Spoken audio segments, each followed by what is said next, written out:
All right, what they're fixing to talk about here is kind of a sensitive subject, especially whenever you get to looking at the has versus the has-nots, and whenever you get to looking at how the people today are basically struggling for their survival because of all the circumstances and consequences that's happened in their lives since COVID has basically been introduced to their lives.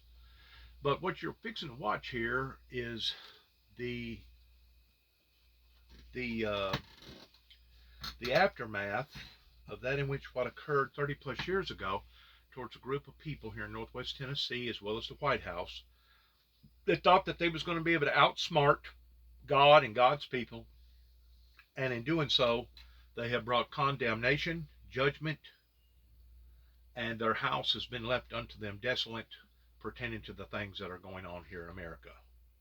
Once more, until certain people are willing to give an account towards what has occurred, these things will only drastically grow worse and worse. Please listen. Violence against police in 6 years, Leo. It's October. We've got 2.5 months to go. This could be the deadliest year ever for police officers. And we shouldn't be surprised at all, Trace, and thanks for having me. Police officers are not safe in this country. The reason why is quite simple.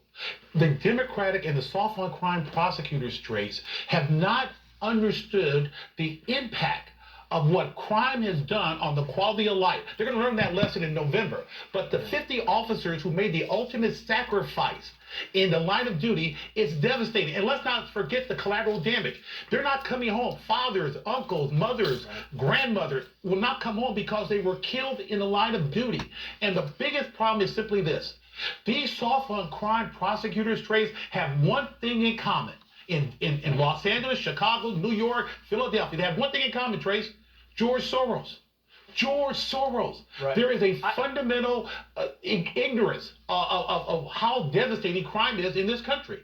And I think it goes deeper, Leo, than just these soft on crime prosecutors. I have a nephew who is a police officer in San Diego, and I worry because, you know, these officers don't have support. They don't have political support behind them. They go out. It's like sending Marines onto a beach without air support. And I want to play this soundbite. This is from Sergeant John Krupinski, retired Connecticut Fraternal Order of Police, because he hits it spot on. Watch. The main function and problem we have right now is these politicians have stripped us of the most important tool that a police officer has, and it's not on his belt. It's respect. When respect is taken away, the public, they do whatever they want to do, and now we're seeing the results of this. And whatever they want to do, Leo, is very harmful to people who are trying to enforce the law. Yeah, absolutely, Trace. And let me tell you, look at the two situations. You got basically criminals who are not afraid of the cops. You have criminals who are emboldened to confront and challenge cops. In North Carolina, you got a 15-year-old, no problem at all, firing a weapon. In Connecticut, you had a suspect who basically ambushed officers. That is the gamut of these individuals, these criminals who are basically challenging the authority of law enforcement. They're not afraid of cops. They're willing to fight it out with cops. They're willing to shoot cops, and they know and they realize in these democratic cities they're going to be back out on the streets the next day. You talk about that. It's a perfect time. I want to segue into this because this is the Las Vegas Review-Journal. Put this on the screen because exactly is what our conversation is. The man accused of murdering Metro police officer in Vegas, Tuan Tai, pled guilty last year to drawing a weapon in a threatening manner. Last year, he received probation. Here's an idea to recruit, reduce crime, and protect police, put criminals in jail. I've got 15 seconds left for you, Leo. And that's the reason why there's no support on the behalf of law enforcement. And at the top of the start of this segment, you had a comment from Joe Biden. Assault weapons ban. That is a poor response to what is going on in the street. But that's the Democratic talking point. When you see crime in the streets, you talk about gun control. No, you lock the criminals up, you take them off the streets, and you will have officers going home to their families. Yeah, Leo Terrell, it's good insight. Thank you, sir. Always appreciate it. He makes a good point, Senator. You know, the concept is there are guns in every neighborhood across this country, everywhere, and there is not the crime problem in every neighborhood, every every city in this country, because it's the people who are using these weapons that need to be reined in. It's just happening way too often, and it's happening all over this country right now. And you've got so many that are fleeing the big cities and heading out to the suburbs to try to seek safety because they don't feel comfortable in so many of these neighborhoods where crime and violence has just gotten so bad, and so many of the police forces have unfortunately shed so many. Coming up, by the way, we are going to have Danielle Tudor. She is one of the victims of the Oregon serial rapist Richard Gilmore. We had one of these victims on earlier in the week. We will speak to another, and she will speak out about what happened to her and how this could have been prevented in the first place, and the fact that he almost was able to walk early from his jail sentencing, and he will eventually be out in November. We'll ask her about that. Yeah, and I saw the interview you did. We're going to kind of play some sound from that, the interview earlier this week. It is very compelling, and this interview we are going to have a little later also will be extraordinarily compelling. Meantime, Venezuelan immigrants are being sent back to Mexico under a homeland security policy to help curb the surge of migrants. We have exclusive Fox footage showing the first group being sent to Mexico, and are on the ground there to find out what happens to them next. Plus, Trace, we are now less than 30 days out from Election Day and the Senate race between John Fetterman and Dr. Oz. Let's back up. Let's back up. Right there. Take them off the streets, and you will have officers going home to their families. Yeah, Leo Terrell, it's good insight. Thank you, sir. Always appreciate it. He makes a good point. We'll have officers coming home to their families.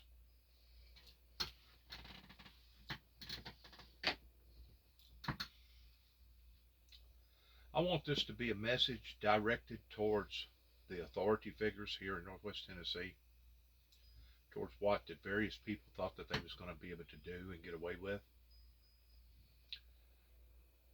They have got blood on their hands, not just regarding the guilty, but also the innocent, especially those that are trying to do the jobs for the innocent. It just so happens that the majority of the politicians come from the so-called church communities, regardless whether they be Baptist, Methodist, Church of Christ, Presbyterian, Methodist, Lutherans, Jehovah's Witness,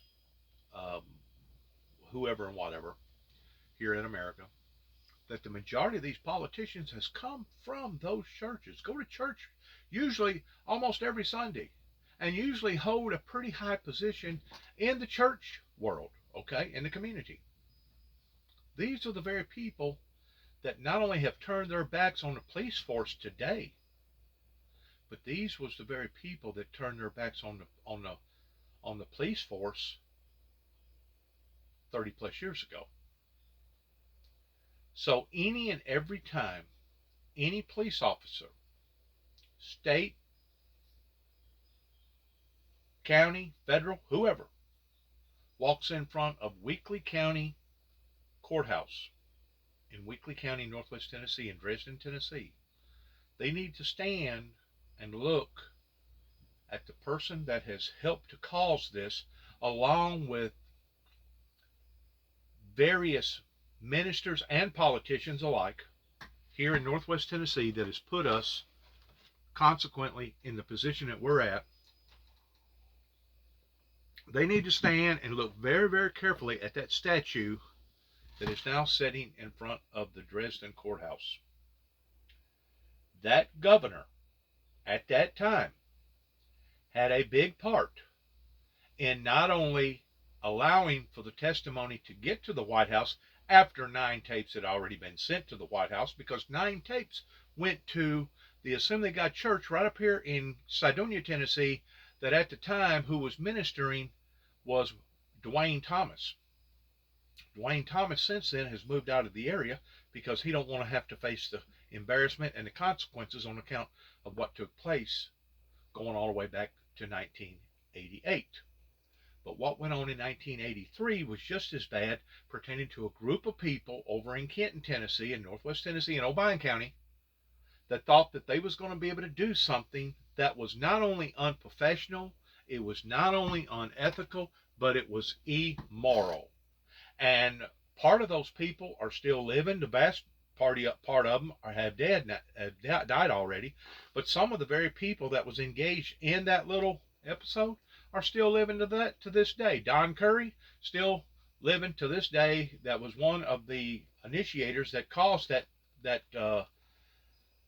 that unjustfulness scene, to the degree that basically, after me being attacked by my biological father, after me almost dying in 1983, it was him, Damian Cross, and other various townsmen in Kenton, Tennessee, that made a plea that we was going to pat my father on the back towards what kind of good job that he had done, and that Juby, the individual that's talking in behind the camera right now, was going to go to Western State towards being basically psychologically, emotionally tested to see if he had all his faculties. At that time, in 1983, they hooked me up to wires in my head. Even though I had went through this major surgery, even though I had lost 9 units of blood, they was more concentrating on my head than they was my body, even though it was my body that obtained the trauma. And if anybody should have been hooked up to the wires, it should have been my biological father, that obviously had problems, that could not hold his anger issues pertaining to disciplinary tactics that he was basically abusing his wife and his family towards. I had to be subjected to this type of violation, not just in 83, not just in 89, not just in 91, but also in other parts of my life that I can prove, because I've still got the documentation to prove the things that I'm talking about. Leading all the way up until this last episode that occurred right here in Weakley County, Tennessee, after my brother and I was concerned about 3 little children across the road from basically the ages of 7 to about the ages of maybe a year. They may not have been 7, but because of the outlandish behavior that was going on across the road in regards towards their landlords that owned the property, that was bringing so much harm and hurt into our lives, it was basically the last snare that the evil, demonic, wicked, broken system has basically lashed out towards, trying to bring that much more evil and distress and misery and sorrow into my life. Now, I do want to clarify this pertaining to my biological son, my only biological son, that ever since him and me went on the first crusade in 1989, going up to Washington, D.C. and New York and Long Island and Queens and Harlem and Manhattan and all them other places up there, ever since then, my son has been very, very skeptical of his father, even though he knowed the sincerity and the passion that I had towards representing this ministry. He himself has made mention towards going to go down to Alamo Baptist Church and deliberately either get a chisel or hire somebody to diminish the wording of the word called lithium on the bottom part of my father's headstone, which is a military headstone that the military issued out to him because of him serving in the military. But you would have to really, really get down on your knees to really look at the bottom backhand side of his tombstone. That ordinarily, if you don't take your hand and brush off the grass and stuff, the condensation that gets built up on the bottom part of the tombstone, you would never see it. You would never identify that it had anything on the backside of his tombstone unless you really, really was looking. And like I said, you had to get on your knees, and ordinarily you had to clean off the bottom part of the rock to be able to see the word lithium. Why did I put that word lithium on there? Because of my biological father that was so dead set after watching a Donahue show that had a bunch of quack doctors on there that was trying to elaborate on people with mental disorders, and they was promoting the drug lithium. Lithium was supposed to have been the, I guess, the fix-all at the time. It was supposed to have been like the mental health savior of the world that they was going to promote, which is basically just some salt that they put into your blood system, because they claim that a lot of water does not have the proper contents in the water, and that could actually cause people to be emotionally distraught or psychologically, emotionally, chemically imbalanced, because you're not putting this type of salt into your body. Well, my father got asphyxiated with that. He absolutely got 100% asphyxiated with that, especially after the event happened in my life in 1983, and he himself was the one that was promoting lithium to the doctors down in Bolivar, Tennessee, a mental health institution that they called on to, and that was one of the first things that they wanted to pursue their professionalism in, was lithium towards treating me, even though I did not have a head injury, I had a body injury, and even though it was my biological father that attacked me that day,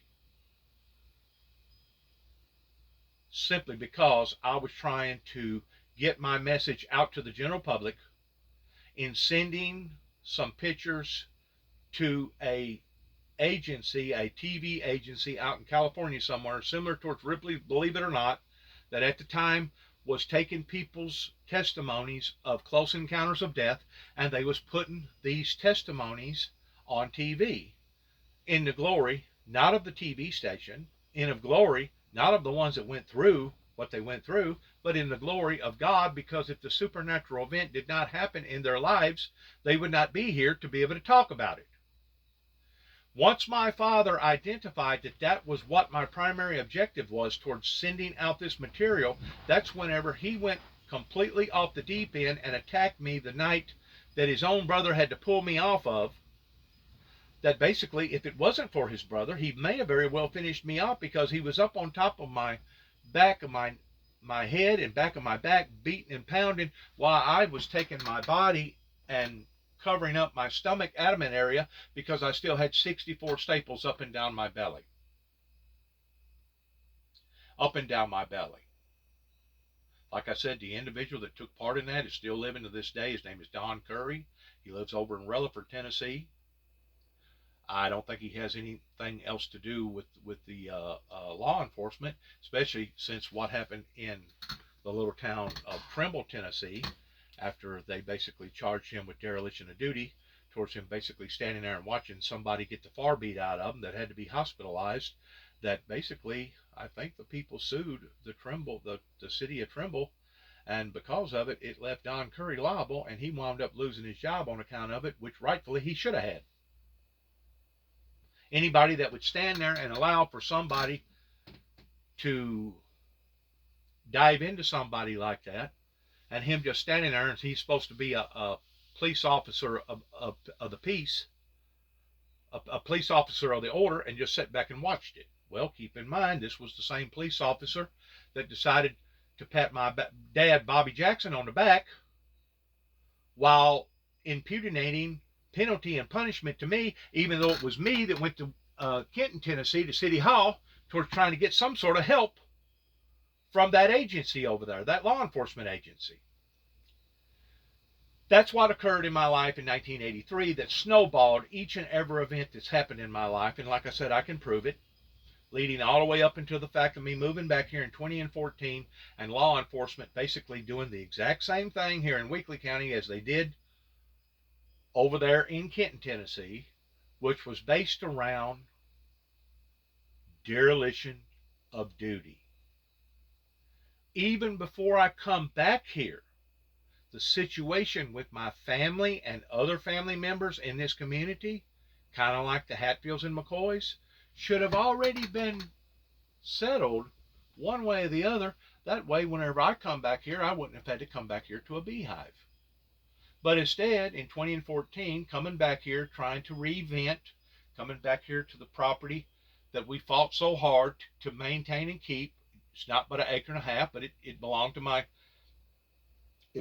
grandfather and my grandmother that they purchased after 1929 Depression, whenever they had to go up to Chicago and then come back to Tennessee and purchase a piece of property.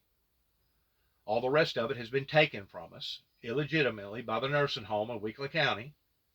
But to come back and to be falsely accused of stalking because of we was concerned about 3 innocent children across the road actually speaks volumes about what type of agency practices law in this county. Not counting what happened to me in 2005 pertaining to ex-Chief David Moore, not counting the attorneys that my brother and I hired that basically sat back and allowed for us to be hashed over.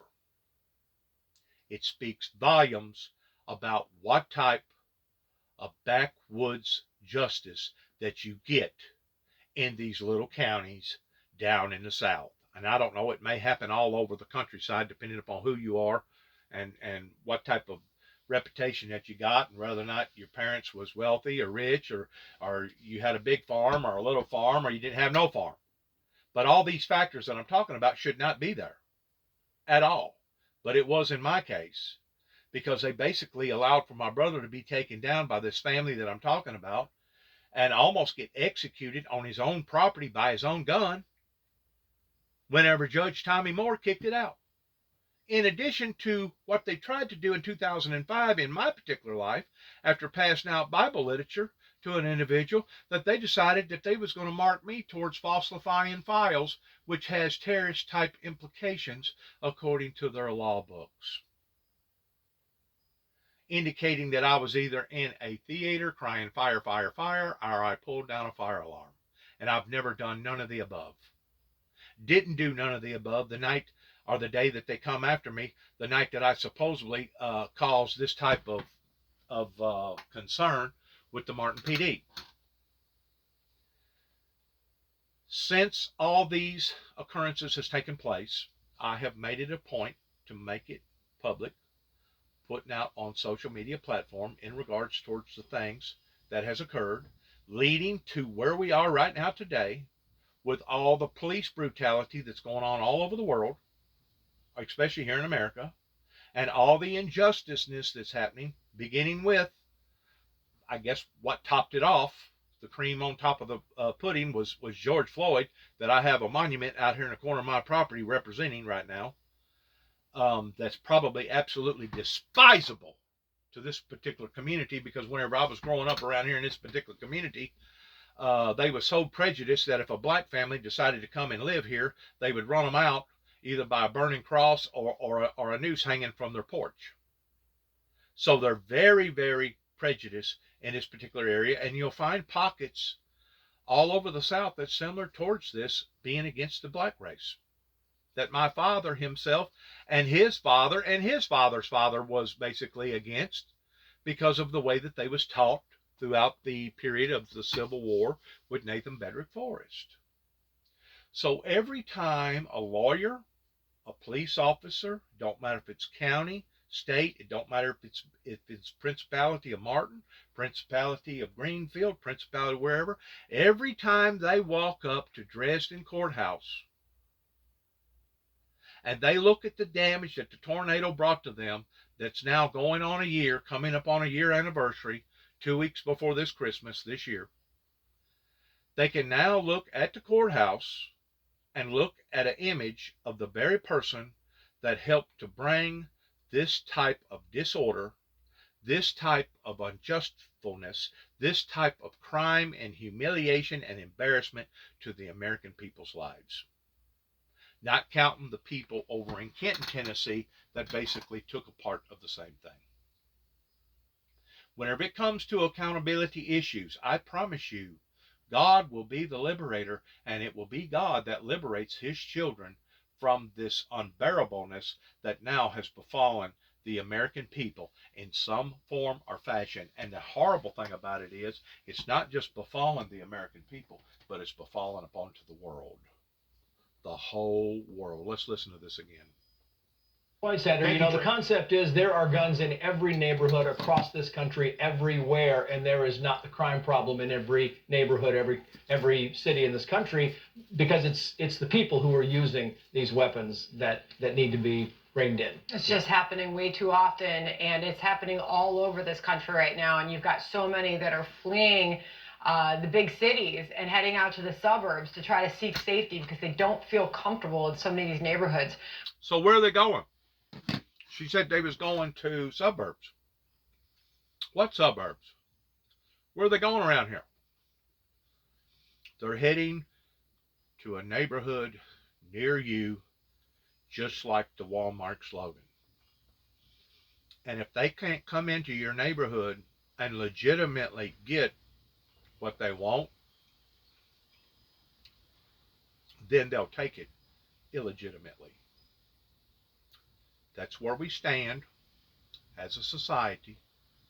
That began, the core of origin began right here in Northwest Tennessee after me making a telephone call before I went to City Hall in 1983, explaining to the White House that I was going to be the one to meet the Antichrist, and that before the poison arrow struck the flesh of my skin, that I would vaporize, that I would vanish, that every molecule in my body would instantaneously change from mortal to immortal in a twinkling of an eye. And that was whenever Gable was going to blow the trumpet, the dead in Christ was going to rise, and that's whenever God was going to come back and gather up the elect from the four corners of the earth. But at the same time, that was going to be whenever God himself come back in flaming fire, taking vengeance upon them who know not God and upon them who obey not the gospel, towards burning everything down to the ground. Now we want to talk about things that we believe have been taught in Greek mythology and other types of history about dragons, breathing fire dragons, that now scientists is leaning more towards believing that actually occurred during the time of the dinosaur age, because of certain fossils that they have found that have certain things in their throats that actually has the potential towards carbon, that can actually produce this type of fire in their throats to breathe this type of fire. I just imagine whenever this occurs, there's going to be some people that's actually going to think that they are seeing breathing fires, breathing fire dragons that's going to surround and go over the whole globe of the earth. That's basically going to cast this earth into great tribulation. There's going to be some that's going to imagine that. And there's going to be others that's going to see it for what it actually is, towards it being God that's going to throw this thing off into great tribulation as he's collecting or gathering up the elect from the four corners of the earth.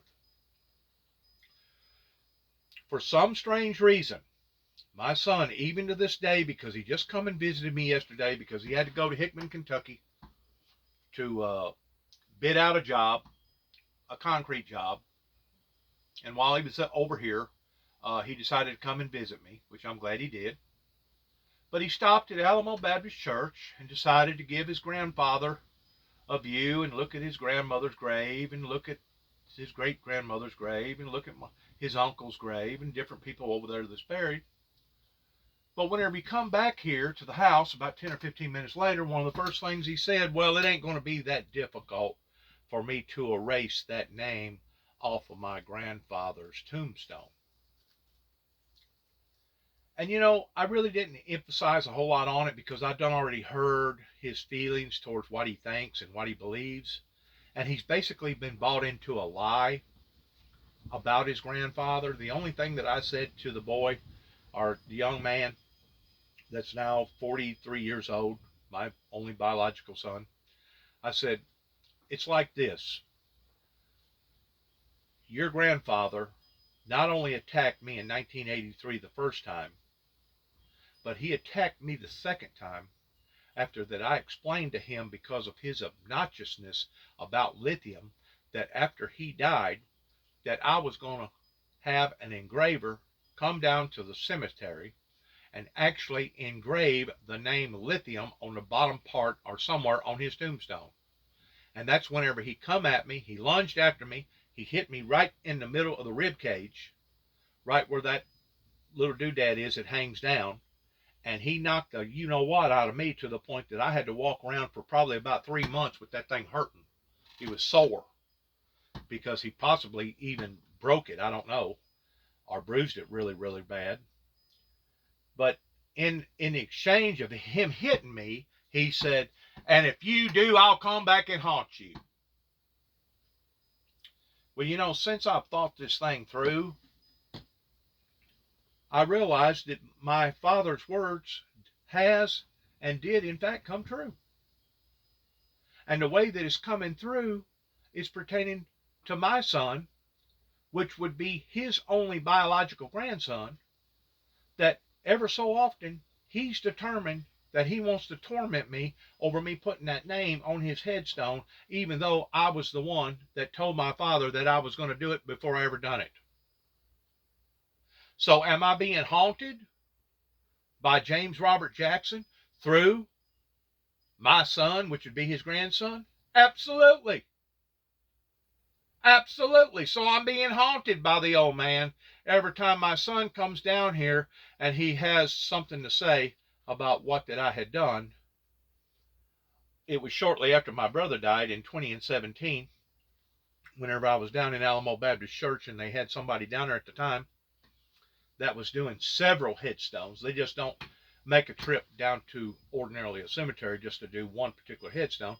They usually get a whole variety of people that has died. People like to put their headstone towards whenever that they was born, and of course they can't put whenever that they had died, become deceased, if they hadn't become deceased yet. So it's an agreement with the headstone people that they would do this, but it would possibly take 6 months to a year, sometimes a little longer, before they get around to going and doing a follow-up on that particular person that died. Ordinarily in that time limit.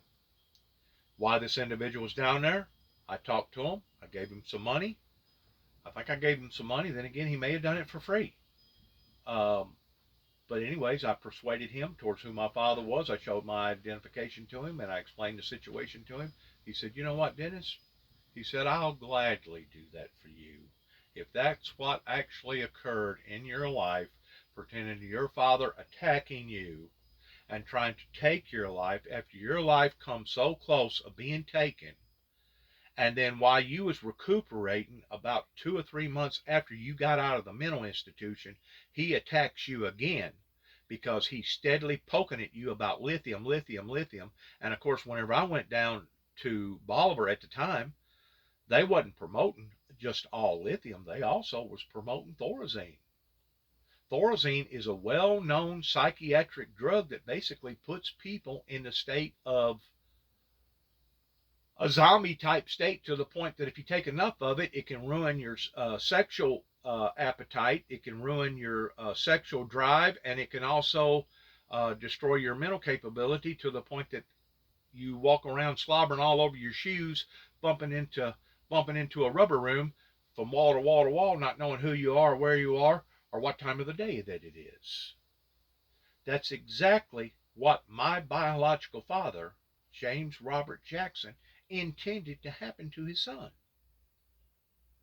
Simply because I wanted to tell my story about glorifying my Heavenly Father towards a miraculous miracle that had happened in my life after me losing over 9 units of blood, and the doctor having to go in and do a cesarean on me, and basically removing all of my intestines long enough to go in and remove my spleen, and then sewing me back up, poking the guts back up into me the way that he thought that they should go, and basically taking a big staple gun about 1.5 inch wide staple gun and stapling me back together towards pulling both pieces of my stomach back together again. That way the stomach would heal back. In between that time, my doctor committed suicide about 2 weeks after that, and about 2 weeks after that, my father attacked me. I was under spiritual attack in such of a demonic form at that time, I could not even begin to tell you the pressures at bay that was going on. Now I'm going to go ahead and tell this story of those that knows anything about my life, that is concerned about my life, pertaining to the ring, that yes, I have sent some literature to Homeland Security and various government agencies, as well as U.S. Marshals and various law enforcement agencies throughout the countryside about I don't forget the proper name of it now. I went blank, but it was about the Hobbit, Harry Potter, and the ring, and about this ring having this type of power. Of course, this is all Hollywood, and it's dealing with basically sorcery type stuff in this movie. But the things that I'm going to tell you about ain't dealing with sorcery stuff. It's actually dealing with the truth. For some reason, my mother wound up going up to Chicago into a wedding ceremony that was a big Catholic ordeal pertaining to my uncle, which would be my father's brother. And while she was in the marriage ceremony, she went to the bathroom, and while she was in the bathroom, somebody had laid a ring on the side of a sink that was mysteriously just sitting there. And it was a beautiful 2-carat, beautiful ring. Well, my mother didn't think it through whenever she took the ring and put it into her purse and then went back out into the party, and the next thing you know, somebody had discovered that somebody had lost their ring. Well, at that point in time, my mother, out of shame, because she felt like that she would have been looked down upon by the party towards purposely, willfully doing this, she clammed up and didn't say nothing to nobody.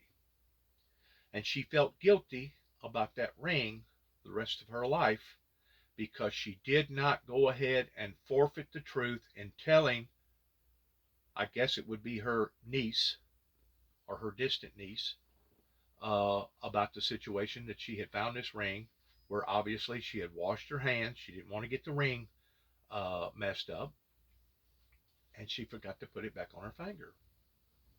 Well, I done the exact same thing whenever Miss Jackson and I decided to get married for the second time.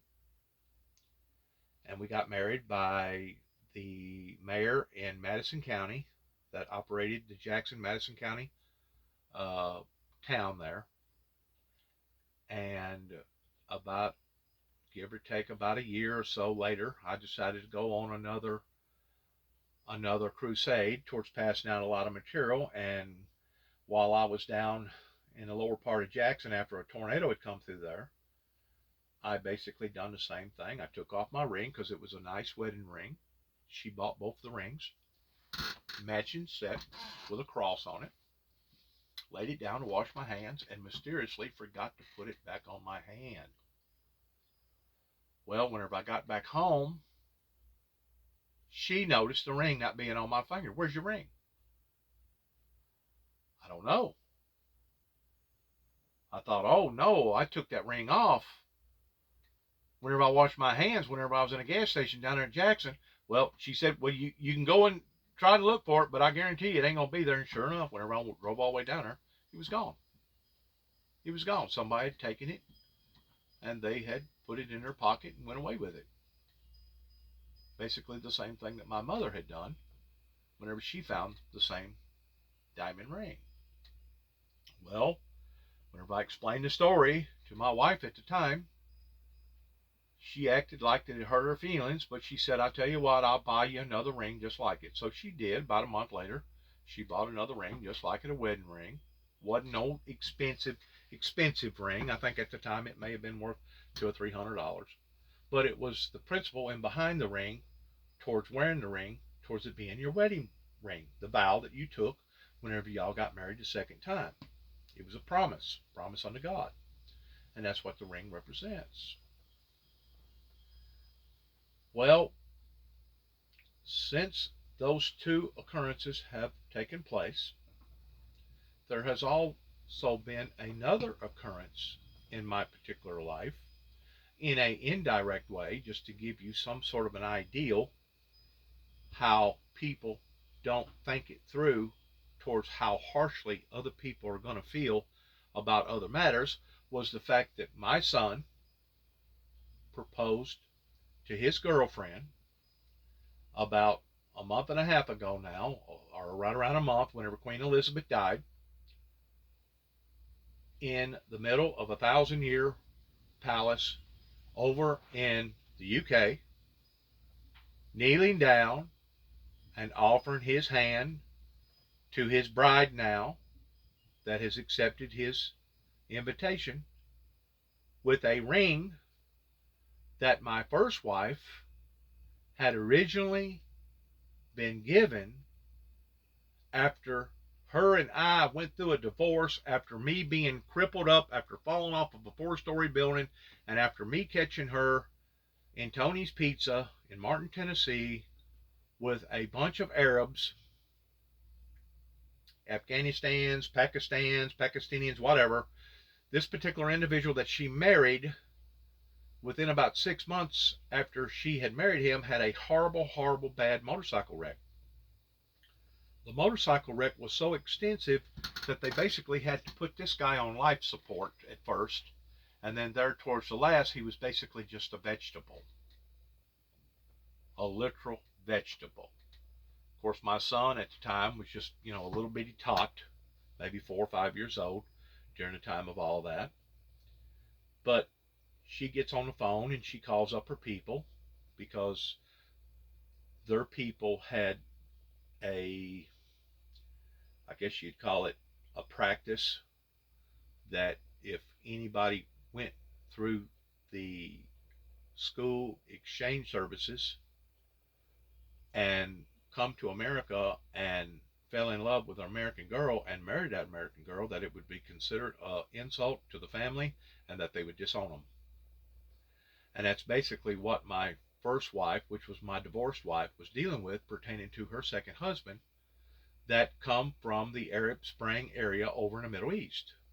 She gets on the phone, she calls up their original parents over wherever that they was from, and they agree that they're going to come and get him and take him back home. Well, about a month later, they contacted her, maybe 2 months later, they contacted her and said, well, he's dead. He died. He didn't make it. So she just marked it up as a total loss, that she had lost her second husband, but she kept that ring that was proposed to her.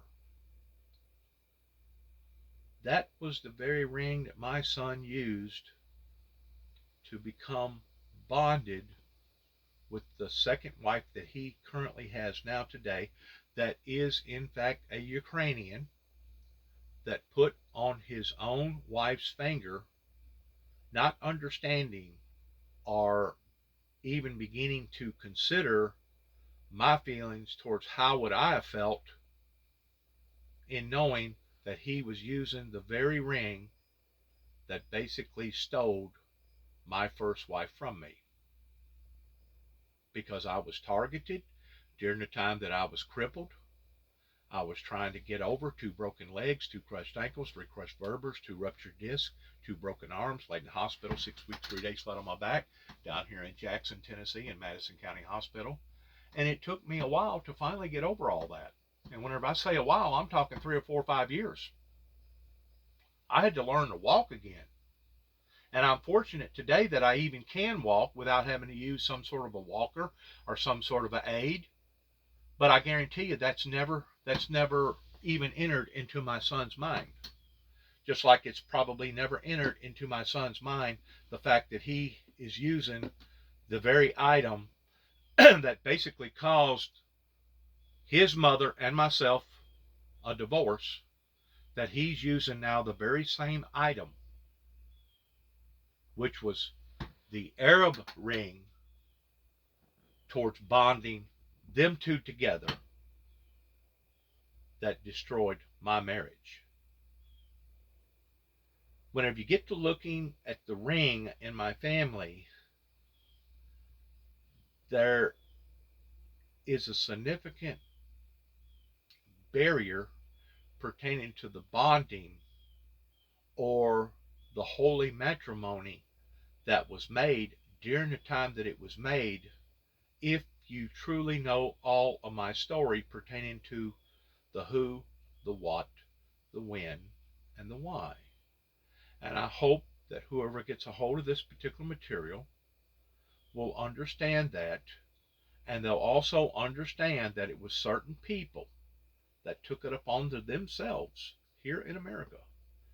And I'm talking about some predominant so-called church members that at the time was looked up to as being very, very influential in the area in Northwest Tennessee, that basically helped to put us where we are right now today, that I have yet to get any type of formal or informal apology from them pertaining to the grief and the despair and the agony that they have brought into now all of our lives. All of our lives.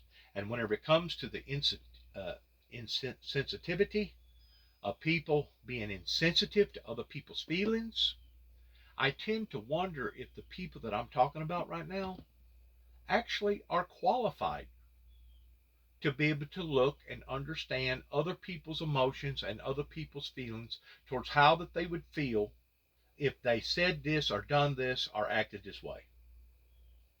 I'm dealing, as far as I am concerned, with some of the most coldest, callous, inconsiderate,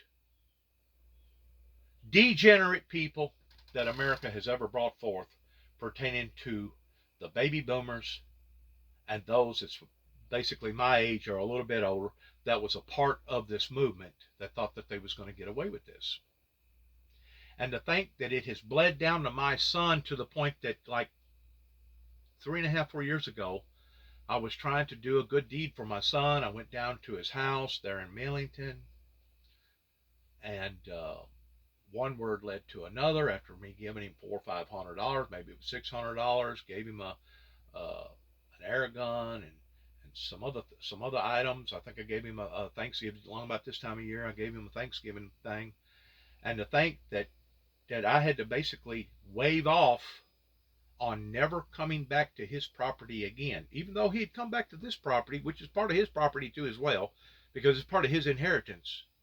But regardless, if he married Queen Elizabeth himself, or one of Queen Elizabeth's daughters, or one of Queen Elizabeth's ancestors, I have already made a vow that I would not go back down to his house, because the way that he responded and the way that he reacted whenever I went down there to help him. Now I realize that he's in his own little world, and he does whatever that he wants to do in whatever way that he wants to do it. And that's fine. But people like him, as well as Donald Trump, as well as other people like Putin, needs to understand that there is consequences in your actions. There's consequences in what went on whenever the development stages of the Windmill Ministries missions began going public in 1989, and everybody either smeared me, laughed at me, falsely accused me of me being devilly possessed, or said that I was doing this for the wrong intentions towards being a celebrity hound. There's consequences. The point that I'm trying to make, there's consequences. There's consequences that can come up in relationships.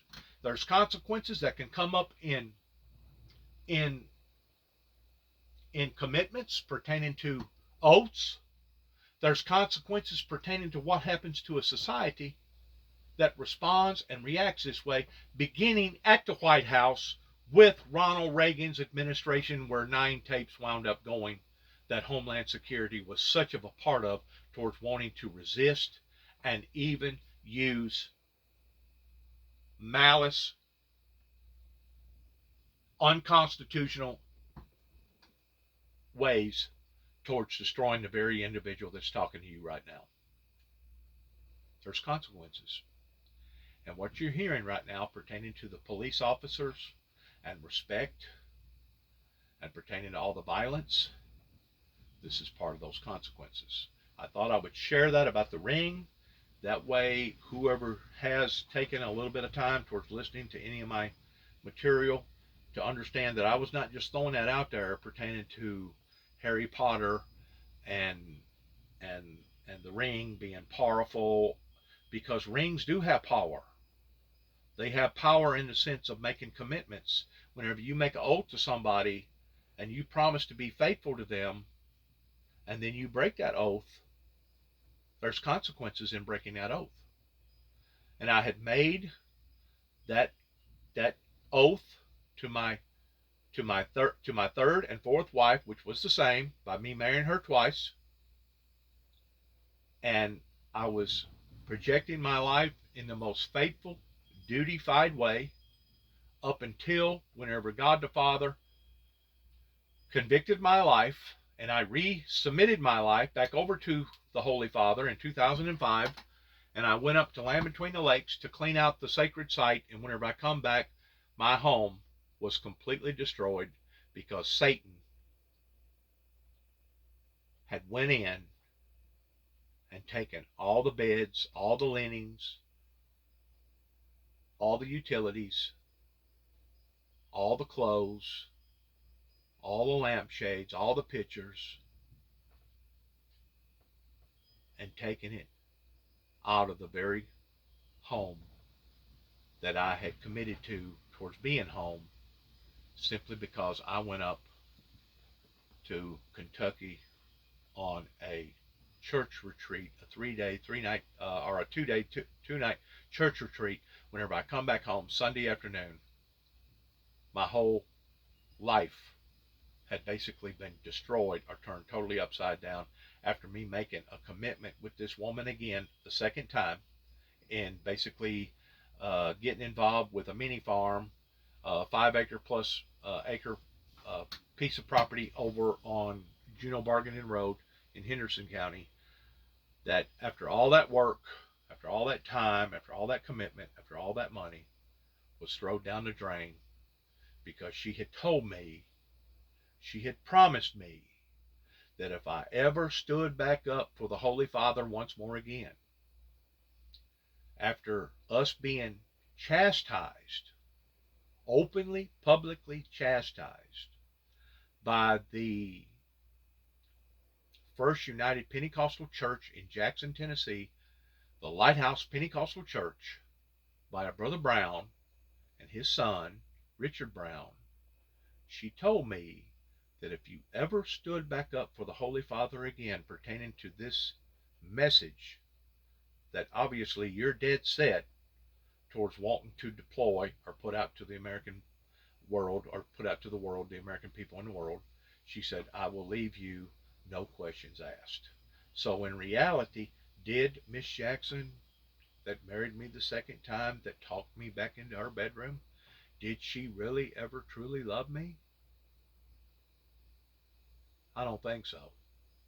Especially over her using the incentive towards the reason why I left him was because he went back to his God. Kind of reminds you of some of the Bible stories that happened, like with Moses and the Jezebels, pertaining to how that they was dead set towards trying to deceive Samson. I used the wrong word a while ago, Samson, into him losing out with his faith or his identity with God, to the point that they made him drunk and cut off all his hair, according to the Bible. And whenever he woke up, his strength had left from him.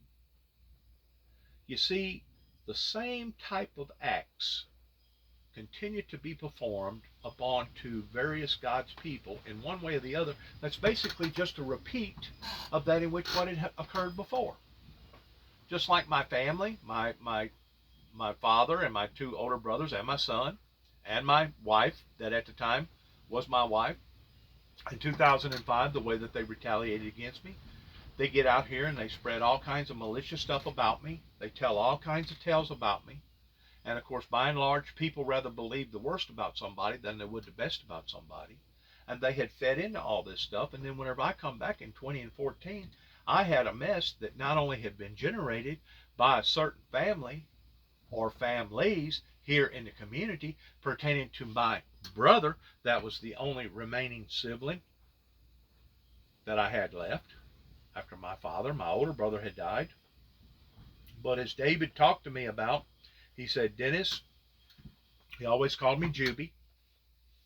He said, if the gun that I had purchased in Kenton, Tennessee from Kenton Hardware, Sanderson's Hardware in Kenton, Tennessee, did not have a special feature on the gun to where if the clip was not in the gun would not actively go off even though it had a bullet in the chamber. He said, if I did not buy a certain particular firearm that had that particular safety device on it, he said, not only would have you have had to have went to your older brother's grave, not only would have you have had to went to your father's grave, but you would have had to have went to my grave, all within a 12-month entity. That's how badly that 291 Thompson Road and 430 Beech Grove Road, Sharon, Tennessee, zip code 38255, was being attacked by these demons that was coming out of the woodwork, that was hunting us, stalking us, and trying to defame and humiliate and demonize and dehumanize us. That's how badly that they was coming after my genealogy pertaining to the Jackson legacy. I explained to my son some of the things about my family yesterday that he obviously didn't know.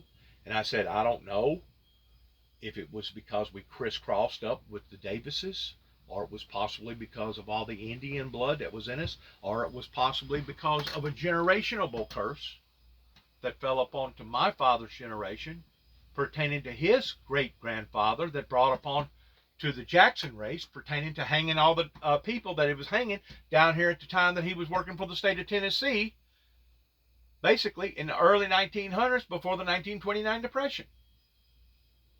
He looked at me, he said, I don't know nothing about no generation curses. I said, well, at first I thought that God had cursed me because of all the harshness and all the bad luck that had befallen up into my life. I said, come to find out, it wasn't God. It was Lucifer. It was the Luciferian Lucifer that was trying to destroy not just me, but the whole family. And obviously my son has not caught on to that yet. So rather than him being still for the Windmill Ministries missions, he's like a great deal of them around here that's still against it. Well, the only thing practically that I know to do is do like I'm doing right now. Make these videos while I'm listening to various testimonies coming on to TV, that's basically public domain, and talk and discuss these things as God has revealed these to me. That way, maybe if I don't make it to my final destiny point of walking back up to the individual in the Doomsday Devil's Duel, in the actual dueling performances that God has called me into towards me trying to take this person's life towards desecrating the very axis of evil, the fleshly as well as the spiritual evil from this planet, maybe there'll be enough of my story told that will be fulfilling towards motivating, energizing, or at least bringing closure to that in which what has occurred in my life since 1983, which is now going on 40 years, give or take, about, I'm going to say probably it was in the month of March, so we're probably within 6 months now of that event that happened in my life. May have been a little later than that, but it was somewhere in the spring of 1983 whenever the car rolled over on top of me. I almost died. The doctor committed suicide, and then my dad attacked me, and I made that telephone call to the White House. It's now going on 40 years. 40 years All right. Well, if you'll look at the twists and turns that's happened in other prophets of God's life, and I'm just going to throw this out there real quick pertaining to Moses. Moses was directed by God in the time of his birth. But it wasn't until Moses got abandoned, put in this canal, and the very Egyptians that he had to fight against later was the very people that supposedly raised him and loved him. And it wasn't until about 35, 40, 50 years later is whenever it all come full circle towards what Moses's divine purpose was to begin with. Now that is not something that I just made up. That is something that is factual in the King James Version Bible pertaining to historical history or histories that has had a tendency of repeating itself again and again and again. So it's no surprise to me that this resistance movement has now backfired upon to the Western civilization over here in the United States. And it's no surprise that my son done what he done towards taking the very ring that helped to put a division between his mother and myself, and to think that my son had the mendacity, after me going through all the stuff that I went through with falling off of a 4-story building, struggling towards getting back on my feet, going to work after about 5 or 6 years later, or 4 or 5 years later, and struggling towards doing auto body work, becoming self-sustainable, even though I made sure that he was a part of my life, going down to Memphis like every other week, making sure that he had associates with not only my family, but the Pierce family and also the Jordan family over in Kenton, and basically being a part of all of our lives, not abandoning him, doing the best that I could with child support. I may have missed a time or two, but I never was called on the carpet towards going to court over it. Gave her $5,000 whenever I first got my little workman's comp settlement, which wasn't but about $21,000 after it was all said and done with. Gave her $5,000 to make up for the child support loss. I got proof of it. And to think that he was going to falsely accuse me in Shelby County at his own home towards me being a deadbeat dad really speaks volumes about how that he either feels about me legitimately, or how that he has been brainwashed in believing the things that he believes. But once more, that does not pardon the fact of his insensitivity towards taking his very own mother's ring that she gave him. And I don't know if it was a carat, 2 carat, 3 carat. I'm pretty sure it was probably a fairly expensive ring, because most of all them people that come from over in that area has lots of money. They're associated with oil.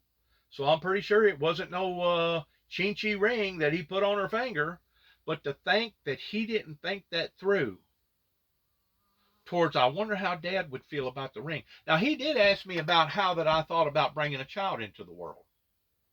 He did have enough decency of asking me that. He said, what do you think about us bringing a child into the world?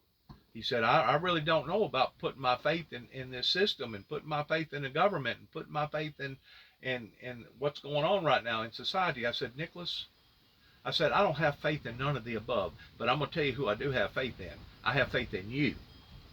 And I have enough faith in you that you can become committed to a commitment like this, and you're going to do the proper thing pertaining to this child, regardless whether it be a male child or a female child. So he did have the decency of asking me what I thought about him expanding his family after he, or actually it was before that he actually become engaged to this woman, because I knew exactly what the plan was towards him going to UK, probably about a month before he ever went, and I knew exactly what ring that he was going to use towards doing it. I didn't speak up about the ring, because I felt like, you know what, if you don't care no more about me to the point that you're willing to do something like that, even though you make $100K a year, and I know good and well that you could put a nice ring on that woman's finger without having to go out of your way towards using that particular ring that was basically given the green light towards destroying my first marriage with my first wife, I said, you know what? I ain't going to mention it. Let him figure it out. Let him figure out what type of dirty dealing that he's done by doing that. Just like whenever I was at his property, giving him $500 or $600 and a hammer gun and some fall festivities to put on his house, basically falsely accusing me of being a deadbeat dad, even though I had tried every ounce of my being to be that good father, even after his mother and I had become divorced, even after me trying to struggle towards getting back on my feet, towards basically going from being a cripple to a pre-cripple. And now, even to this day, I'm still struggling with the very atmosphere of my left ankle bothering me tremendously, to the point that, who knows, maybe one day it's liable to get to hurting so bad I'm liable to end up having to have my left ankle fused like I did my right ankle fused in Campbell's Clinic down in Memphis, Tennessee. I think it was in 1980, whenever they wound up doing that, had to go through another big, long 6 months to a year proceedings towards it healing back up the way that it should. I really don't hurt on my right ankle because I don't have a right ankle. My leg and my foot bone is all one bone. I have made adjustments in learning how to walk, kind of walk like a duck, kind of wobble back and forth. I don't really walk straight because of the weight problem that I'm dealing with right now after me being poisoned by the illegitimacy that went on up in Kentucky, Trigg County, Kentucky, with Judge Woodall. But I mean, I have went through barrier after barrier after barrier. And of course, the barrier that I'm trying to get over right now is not only diabetes, but also depression. I didn't realize that depression would literally kill you. But out of all the injuries that I've actually achieved towards getting over, depression and diabetes has been the hardest. I'm just now starting to get over the depression. And I don't know that I'll ever fully get over diabetes. I'm trying every day to lose more weight. I'm trying every day to watch what I eat, how much I eat, when I eat, trying to stay active on my feet. And, you know, I love my son to death. I really do. And I wish him and his wife the very, very best in his successes towards this delivery of this new child coming into the world. And I would be a rotten, stinking human being for me not to wish those things upon my own child, regardless of what he either has done or hasn't done in identifying my feelings, in identifying who his father really is. And you know, I've tried and tried and tried to explain to him who I was. And if he ain't got enough sense by now to figure that out, well then, I just as well be talking to a tree, because I've sent him every bit of the material. Now, whether or not he's taken time to read any of it, or listen to any of it, or look at any of it, I have tried and tried to let him know who his biological father truly was. It is him, the one that in 2005 left my life and went over into another part of the world, over in Colorado, that basically cut me completely off cold turkey, to the point that I didn't even get even so much as a Christmas card for almost 10 years, and never did get to know his wife and the 3 children that she already had, the 3 boys that she already had, that my son helped to raise. He was the one that put that wedge in between that long-lasting relationship with not only his immediate family, but also with me. And even to this day, I still don't know who Nicholas Jackson truly is. I think I know who he is. I would like to believe that I know who he is. And everybody's inclined to their own mistakes, regardless whether it be a wedding ring or falsely accusing their father of being a deadbeat dad. But deep down inside, it was him that had forsaken the relationship. And I truly believe that it was the instillment of the Arabic uprising that basically caused the divorce in his mother's life and his father's life, that obviously they fed him a bunch of lies and brainwashed him in believing that I was, in fact, that deadbeat dad. Even to the extent of, here you go, son. Here's the ring I want you to use towards bringing your new bride into your life, which was the very ring that come from the Arabic Spring, that come to kill, steal, and destroy. Now you know the story about the ring. Where Yeah. crime and violence has just gotten so bad, and so many of the police forces have unfortunately shed so many. Coming up, by the way, we are going to have Danielle Tudor. She is one of the victims of the. I'm going to leave it there. There's so much news, there's so much stuff on TV, so many different events happening. You can't keep up with all of them.